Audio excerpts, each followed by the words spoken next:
So yeah, so money is the root of all evil, is another common one, but the actual saying in the Bible is the love of money is the root of all evil. So what that means is that if you put money before people, or if you put money before anything else, then it can lead to no good. So I think that's where some of these sayings get confused. And I remember growing up just never asking for anything, because I just knew the answer, what the outcome was going to be. You know, it's going to be no, no, no, no, can't afford it. No, can't afford that. Or being the youngest of 7 children, guess what? Guess who got all the hand-me-downs? So that was kind of like, you know, yeah, wait until your sister grows out of that and you can have it, you know. So, and never getting anything new, and all of those kind of things. So some of those thoughts and beliefs actually stay with us as adults and can actually be blocking our money as well. And lack of knowledge as well. I mean, again, it was me coming to the realization that I could put my hand up and say, you know, I really don't understand enough about money to make it work for me. And obviously, like, life circumstances for some of us, depending on where you are in the world, depending on what gender you are, sometimes, you know, depending on whether you're you've maybe just come out of a relationship, or you've just got into a relationship, you may have just had a child, you know, whatever your circumstances, can actually then prevent you from being that confident around money, or actually having some money spare.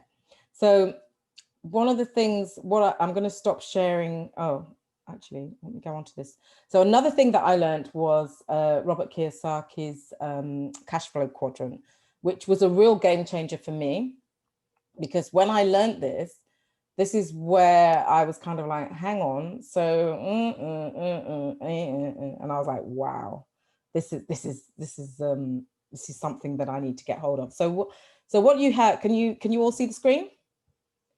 So what you have here is you've got E, S, B, and I. So can all you keen Robert Kiyosaki fans can tell me what any of those letters mean, please? Anyone can just shout out.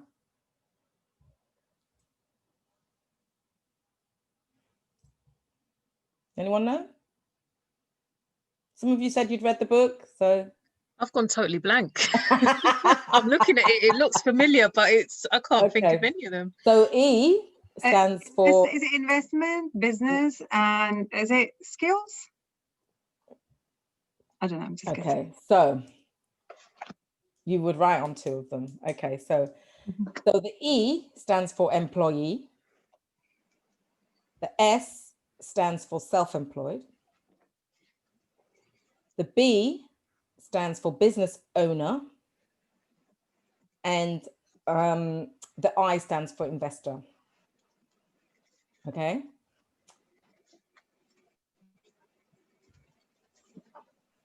What was E again? Employee. Sorry. So the chances are, if you've got a regular income, if you've got money coming in, the chances are, unless you've got a rich relative who, you know, if you're lucky enough, that bequeaths you some money or leaves you some money in a will, you generally will get your money from one of these sources. Or if you win the lottery or something like that, you will generally get your money from one of these sources. Okay, so as an employee, you're working, and you can only work a certain amount of hours, and you will get a set salary. So your salary, let's just say the average salary in the UK is 25 grand. So you will bring in, say, 25 grand a year, yeah, or 30 grand a year. And, you know, that's not bad. It's a good salary. And most people are very happy with that. But you will only be, that's your salary, that's your set salary. So unless you're going to be doing something else to bring in extra income, that's all you'll earn every year. Okay. So if you go below that to self-employed, again, and this is where people kind of get confused slightly. A self-employed person, so if you're just one person who's self-employed, you don't run a business, you're maybe a sole trader, or you're a freelancer, it's still, what Robert Kiyosaki says is that you'll still have the mentality of an employee, okay? Because it's a different mentality when you shift to the other side. And that's the leap that you have to make in order to make real wealth.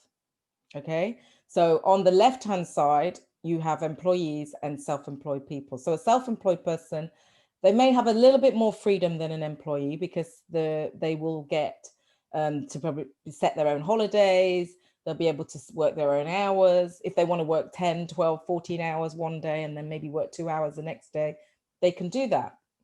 If they want to take time off for you know, events, they can do that. You know, they don't have to ask somebody to take time off. So that's the self-employed person. Okay, so they're normally like consultants, sole traders, things like that. So if you move to the other side of the quadrant where it says B, that's what we call a business owner. So a business owner is somebody who creates a system and replicates it. They themselves don't actually have to be there in order for that business to run. So they're taking themselves in or out of the equation, depending on how long you know, how much they love their work. Yeah, that makes sense. So a lot of big businesses are based on that model where you set up a business and you run it, but you yourself don't have to be in the business. So that's a business owner. Okay. And an investor, the one below, is somebody who you might have income. You could be having your income from the left-hand side, but you decide that you want to invest in other things. Once I got my head around this is where I started to think, yeah, this is, because I was an employee. I had a very secure job. I was in, you know, a decent enough average salary, but I couldn't make ends meet. I couldn't make ends meet, and I couldn't make things work. There was never seemed to be enough money to do the things that I wanted to do. There would have been enough money for perhaps other people, but for me, I like to travel. You know, I like to go out. I like to do lots of different things. And for me, having a small child, you know, paying a mortgage in London and all the rest of it, it just didn't seem to add up every month. And I knew I needed to do something else. And that's why I had to go out and get the education. So I then decided, so for me, I decided that the best thing for me to do was to become an investor. So and that's where I went from E to I. Okay. And what Robert Kiyosaki says is that most people are in the left-hand side of the quadrant, and the aim, if you want to build real wealth and generational wealth, then you need to be thinking about moving to the other side of the quadrant whilst you're still doing the left-hand side. So no one's saying you must give up a job or give up your self-employment, but what he's saying is, or what he advocates is that you start to think like a business owner and start to think about investing whilst you're still in your current employment or your current self-employment. Yeah. So that you have that security of knowing you're still getting your income, but you need to start thinking like a business owner and an investor while you're doing that. And that was a real game changer for me. That's what changed everything for me. I then was able to then go out. I went on seminars. I put money on credit cards. I went to seminars. I remember going to a seminar and about property building, and the guy said to me, it's £500. And this was years ago. And he said to me, it's £500 to come on this seminar. And I can't remember how many, I think it was 4 or 5 days. And I was like, £500? I was like, I'm not paying that. When I paid that £500, the stuff I learned on that seminar, I went out and bought my first property, right? The profit that I made on the first property was £83,000. Was that a good investment? Give me a show of hands. Let me know. Hell yeah. Hell yeah. But at the time, I remember him saying to me, this is 500 quid. And I was like, no way, I'm not paying 500. I haven't got £500. He said to me, have you got a credit card? I said, yeah. He said, well, put it on you. I was like, I said, I'm in debt and you're telling me to get myself into debt. He said to me, but it's an investment. I never knew at the time how much of an investment it really was. So this is what I'm trying to say. Sometimes we have to get the knowledge. We have to get the knowledge before we can move forward. Some people will just run and do things. I'm one of those people. I have to get the knowledge. I have to get my head in around it. and then I take baby steps. I'm not a high risk taker. I know that. I'm not a high risk taker. I've got a family. I don't take high risk, which is why I invested in property. And I'm not saying to anyone else, you have to invest in property. You find what you need to invest in. But what he says is that you should be investing in something. Now, another thing that I want to teach you as well, which is, I know we're running out of time. So this last thing is he teaches you the difference between assets and liabilities, because this is really, really key. Now, with assets,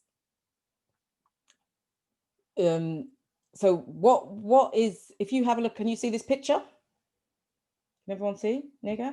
Okay, so can someone tell me what is an asset on this picture and what is a liability?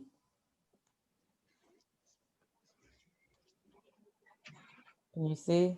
I'm going to move. Yeah. Gold's an asset. Stocks are assets. Gold is an asset. Someone said stocks. Okay. What else is an asset? Stocks can go up and down. Yeah. What else is And maybe a frame is liabilities. what's a liability? The frame, the picture. The picture. Yeah. Okay. What else? I think they could all be liabilities or assets, depends on the market. Yeah, Same. absolutely. Absolutely.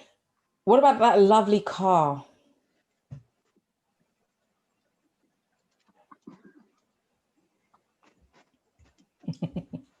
It's a liability, I suppose, isn't Get it? it outright, then it's an asset. But I think if you pay for it, it's going to be a huge liability. Generally speaking, unless it's a classic car that is a collector's item, a car is always a liability.